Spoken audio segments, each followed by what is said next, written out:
The old woman held my sleeve, her dark eyes smoldering. I froze, perplexed and somewhat uncomfortable. I'd come to the bazaar specifically for flowers, but among the narrow streets and courtyards, I'd gotten lost. There hadn't been anyone around for ages, and now this. Well? She grinned a rotten smile, her face tanned and shriveled like worn leather. My first instinct was to pull free and run, but I didn't. I couldn't. I was spellbound by the intoxicating scent trickling from her stall. Cascading, pungent aromas just as striking as the beautiful flowers decorating her walls. The colorful petals swayed alluringly in the wind, drawing me in. I closed my eyes and inhaled deeply, instantly transported to a faraway place of wild, unbroken beauty. Do you know him? Torn from my reverie, I shook my head. But you are looking for flowers, yes? Yes. You see, I love flowers. I come from a long line of horticulturists. In fact, my village is famous for it. We host a bi-yearly competition for the most beautiful blossom, drawing people from all over the world. Since I started, I've always finished top 3, having come second in the last 4 competitions. What's worse, my neighbor, that bitch Karen is the one keeping me from the grand prize, having won the last 6 competitions. Her skill is legendary. She's constantly lauded. It's maddening. It's not fair. That's why I came to this bazaar, my obsession having chased me to the most remote regions on Earth in search of the perfect blossom. Show me your most beautiful flower, I demanded. The old woman shook her head. Tell me the purpose of your flower first. Purpose breeds beauty. A perfect blossom without meaning is impossible, I told her. The old woman's eyes lit up. She licked her dry lips and rubbed her hands excitedly. I have a special flower just for you, gifted to me by a mystic long ago, plucked from the divine garden lost to men. Tall tales weren't abnormal in these bizarre, fantastical objects, always magical, always priceless, but still ready to be bartered away for a couple of dollars. And yet I felt goosebumps listening to her tale. How much? The old woman shook her head and waved away the wallet in my hand. No price. Except know this, that man, the man who smells of sunflowers will come. I frowned and glanced at my watch. My flight would leave soon. There was no time for this superstitious nonsense. You accept? The old woman asked. Sure. After concluding our transaction, the old woman grabbed my hand. My people believe sacrifice is needed to bring out true vitality. It has long been a custom for this particular plant. In order to bring out its bloom, a drop of your adversary's blood. Blood is nectar of the gods. Only then will flower bloom beyond wildest imagination. I smiled awkwardly and nodded, if only to get the old woman to let go of me, turning around as soon as she did and hightailing it back to the airport. Back home, I immediately got to work, potting the seeds, carefully concocting a perfect mix of fertilizer and nutrients. 2 weeks passed and nothing. No flower, no bloom, not even a tiny sprout. The truth slapped me in the face. I'd been swindled. The next days passed in a mix of fury and gut-wrenching anxiety.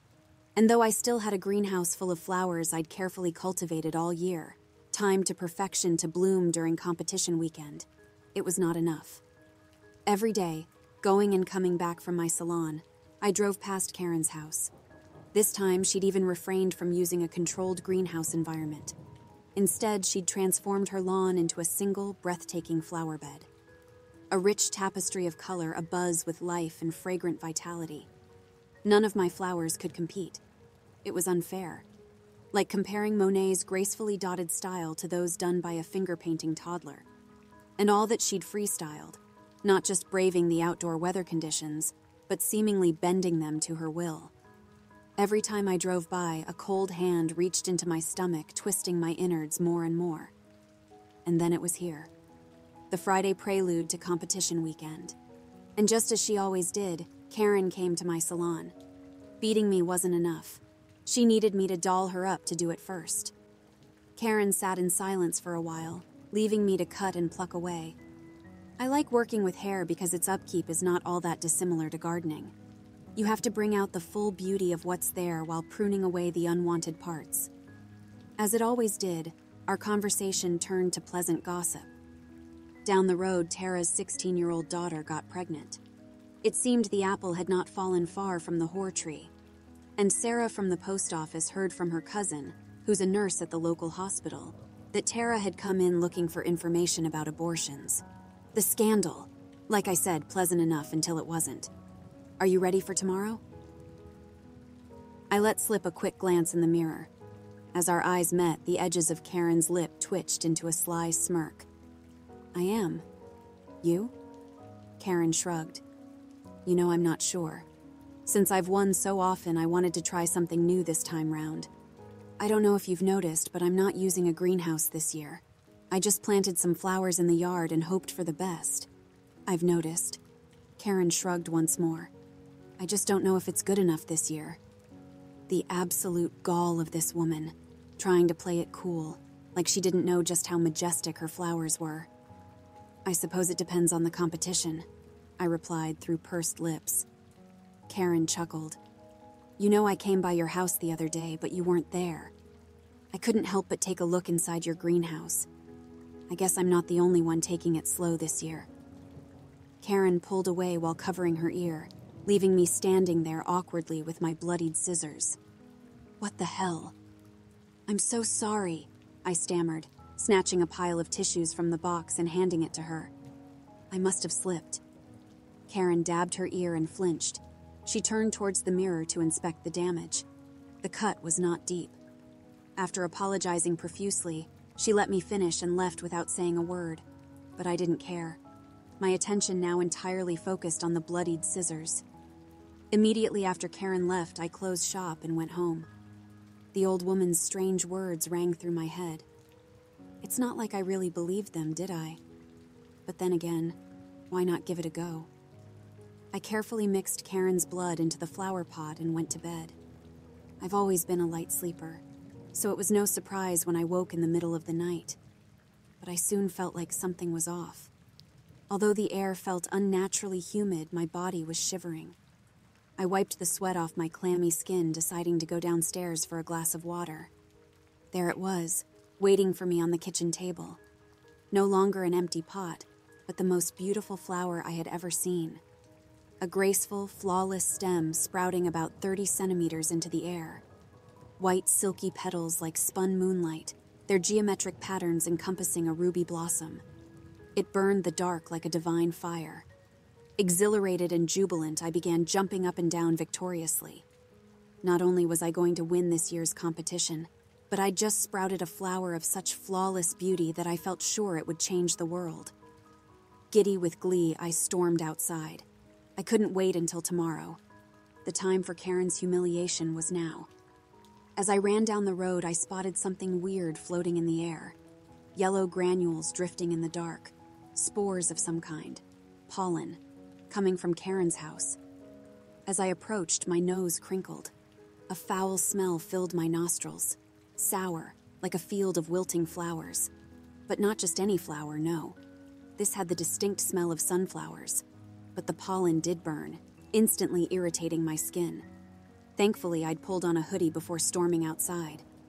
I pulled the hood deep over my face and hid my hands in my pockets. I got to Karen's house and rang the bell repeatedly, but nobody answered. After waiting in the dark for a couple of moments, I crawled over her fence and jumped into the back garden. I knew she usually kept the kitchen door open. As I stepped into the kitchen, it felt like I'd set foot in a swamp. The air was heavy, difficult to breathe, clinging to my skin like a sweaty film. Slimy vines crawled along the floor. They'd stuck to the walls, flailing like black tentacles, inching forward towards the door. The kitchen was abuzz with mosquitoes, flies, and other vermin which swarmed me as I entered. While I stood swatting them, I failed to notice a vine contorting around my ankle until it began crushing my foot. I yelled in pain, but luckily Karen's kitchen knives were nearby. I grabbed one and hacked away at the vine's slimy flesh. The tentacle instantly retreated, followed by a deafening screech coming from upstairs. Its high pitch tolled through me like a struck bell. The vines backed away, allowing me entry to the living room, which was saturated with more pollen. It burned my skin, producing painful boils and bumps. I grabbed a towel from the table and tied it around my face before following the vines upstairs. The air grew thick, devoid of oxygen, and I began feeling lightheaded. I kept fruitlessly swiping at the mosquitoes as I made my way forward. Karen's bedroom had become an area devoid of all sanity. Endless vines stitched the air, sprouting massive leaves interlocking into an inscrutable canopy. I felt a shiver and my body felt heavy. "Karen?" It came out like a miserable squeak. I cleared my throat, imbuing my voice with as much strength as I could muster. "Karen!" All at once, the vines began to vibrate and the room trembled. Then the massive green leaves pulled away like a curtain, revealing what lay inside. In the center of the room emerged the source of all foliage, a humanoid mass of twisted and contorted skin, resembling the texture of withered bark.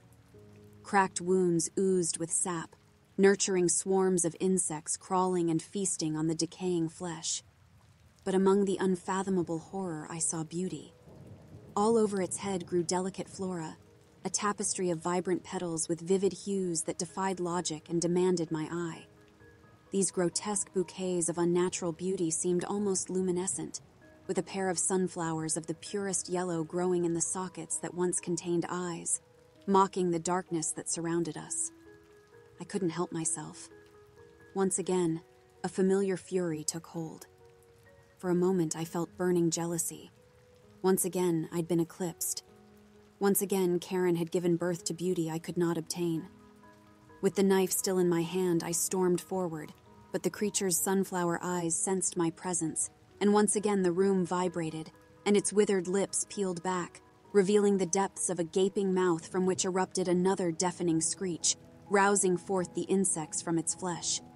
Twisting and turning, my arms flailed through the air, but I had no choice. They chased me down the stairs and outside, all the way back to my own house. Now I'm in my bedroom, writing this story while I can, sitting in front of the mirror with a huge smile on my face. Since most of the boils have burst, the itching is gone. If only you could see how beautiful I've become. But you will. Even now, I can still see a cloud of pollen drift towards town, towards the thousands of sleeping tourists who will take my gift home with them. So let me ask you, do you know the man? The man who smells of sunflowers?